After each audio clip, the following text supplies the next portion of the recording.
iQOO 15 Ultra வந்து சைனால வந்து லான்ச் பண்ணிட்டாங்க. இப்போ வந்து iQOO 15 பார்த்துருப்பீங்க, 15R பார்த்துருப்பீங்க. ரெண்டுமே வந்து நம்ம இந்தியாவில் வந்து சேல்ஸ் போய்கிட்டு இருக்கு. நம்ம தளபதி மொபைல்ஸ்லையும் iQOO 15 அவைலபிள் தான்.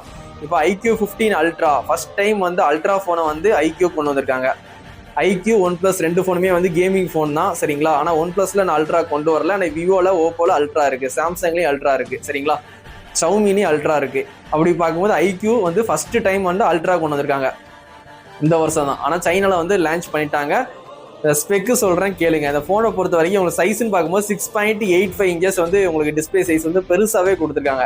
டிசைன் பேக் சைடு போடுறேன் பாருங்க. பேக் சைடு கேமரா டிசைன் சூப்பராக இருக்கு. உங்களுக்கு கேமிங் ட்ரிகர் கொடுத்துருக்காங்க. பின்னாடி வந்து கூலிங் ஹீட் ஆகாமல் இருக்கிறதுக்கு கூலிங் ஃபேனும் கொடுத்துருக்காங்க. உங்களுக்கு ஐபி ரேட்டிங் IP68, 69 கொடுத்துருக்காங்க. டஸ்ட் ரேட்டிங்கும் கொடுத்துருக்காங்க. ஏன்னா ஃபேன் இருந்தாலே டஸ்ட் ஆகும், ஃபேன் வந்து சுத்தாமல் போயிடும். ஒரு குட்டி ஃபேன் இருக்கும் சரிங்களா. அந்த கூலிங் ஃபேன் இந்த ஃபோனில் இருக்குது, கண்டிப்பாக தெரிஞ்சுக்கோங்க. ஒரு பக்காவான ஒரு கேமிங் ஃபோன் தான். வெயிட்னு பார்க்கும்போது 227 கிராம் இருக்குது சரிங்களா. திக்னஸ்ன்னு பார்க்கும்போது 8.9 mm திக்னஸ் ரொம்பவே அதிகமாக தான் இருக்கும் இந்த ஃபோனை பொறுத்த வரைக்கும் சரிங்களா. உங்களுக்கு ஸ்னாப் டிராகன் 8 Elite Gen 5 வந்து கொடுத்துருக்காங்க. லேட்டஸ்ட் ப்ராசஸரு, நல்ல ஒரு கேமிங் ப்ராசஸர் தான். உங்களுக்கு ஆர்ஜின் வாய்ஸில் தான் ரன் ஆகுது சரிங்களா. Android 16 வந்து அவுட் ஆஃப் பாக்ஸ் கிடச்சிரும். 5 வருஷம் மெயின் அப்டேட் கொடுப்பேன் சொல்லி உங்க ப்ராமிஸ் பண்ணியிருக்காங்க. 5 years சரிங்களா. அது போக எக்ஸ்ட்ரா 2 வருஷம் வந்து செக்யூரிட்டி பட்ஜெட்ஸ் அப்படின்னு வந்து கொடுப்பாங்க. 5 years + 7 years சரிங்களா. இந்த ஃபோனை பொறுத்த வரைக்கும் கேமரான்னு பார்க்கும்போது பிரைமரி வந்து 50, அல்ட்ரா வைட் 50, டெலிஃபோட்டோ 50. நீங்கள் 3x வரைக்கும் ஆப்டிக்கல் ஜூம் எடுத்துக்கலாம் டெலிஃபோட்டோவில் சரிங்களா. நீங்கள் 4K 16 MB வரைக்கும் மேக்ஸிமம் வீடியோ ஷூட் பண்ணிக்கலாம். 8Kலையும் எடுத்துக்கலாம். நீங்கள் செல்ஃபி கேமரான்னு பார்க்கும்போது 32 மெகாபிக்சல் கொடுத்துருக்காங்க. அதில் நீங்கள் 4K 16 MB வரைக்கும் வீடியோ ஷூட் பண்ணிக்கலாம். செல்ஃபி கேமரா கண்டிப்பாக 50 மெகாபிக்சல் கொடுத்துருந்துருக்கலாம். 32 வந்து iPhone 15 கம்பேர் பண்ணும்போது ஒரு டவுன் கிரேட் தான் சரிங்களா. இந்த ஃபோனை பொறுத்தவரைக்கும் ஃபிங்கர் பிரிண்ட் வந்து உங்களுக்கு அல்ட்ராசோனிக் ஃபிங்கர் பிரிண்ட் iQOO 15 கொடுத்த மாதிரி அல்ட்ராலையும் கொடுத்துருக்காங்க.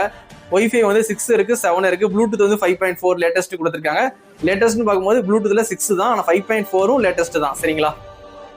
இந்த ஃபோனை பொறுத்த வரைக்கும் பேட்டரின்னு பார்க்கும்போது 7400 mAh கொடுத்துருக்காங்க. நீங்க iQOO 15ல 7000 mAh கொடுத்தாங்க. அல்ட்ரால 7400, ஒரு 400 mAh இன்க்ரீஸ் பண்ணி கொடுத்துருக்காங்க. சிலிக்கான் லியான் பேட்டரி தான் யூஸ் பண்ணியிருக்காங்க. 100 watts வந்து ஃபாஸ்ட் சார்ஜிங் சப்போர்ட் கொடுத்துருக்காங்க. இந்த ஃபோனை பொறுத்த வரைக்கும் கேமிங் ட்ரிகர் இருக்கு, பக்காவான ஒரு கேமிங் ஃபோன் தான் சரிங்களா. iQOOனாலே ஒரு பக்காவான கேமிங் ஃபோனு. இதில் வந்து ஃபோட்டோகிராஃபி, வீடியோகிராஃபிலாம் நல்லா தான் இருக்கும். இருந்தாலும் ரொம்ப நல்லா இருக்கும்னு எக்ஸ்பெக்ட் பண்ணாதீங்க. விவோ, ஓப்போ அளவுக்கு இருக்கும்னு எக்ஸ்பெக்ட் பண்ணாதீங்க. ஓரளவுக்கு சூப்பராகவே இருக்கும் சரிங்களா. இது கேமிங்காண்டி வந்த ஃபோன் தான். ஆனால் கேமிங் வந்து தாறுமாறாக இருக்கும். பெர்ஃபார்மன்ஸில் வந்து அல்டிமேட்டாக இருக்கும் சரிங்களா. இந்த 15 Ultra இந்தியாவில் லான்ச் பண்ணுறது டவுட் தான். ஆனால் வரும்னு சொல்கிறாங்க. வந்தால் கண்டிப்பாக நம்ம தளபதி மொபைல்ஸில் அவைலபிள் தான். கண்டிப்பாக வந்து பர்ச்சேஸ் பண்ணிக்கோங்க. இப்போதைக்கு இந்த ஃபோன் வந்து சைனாவில் லான்ச் பண்ணியிருக்காங்க.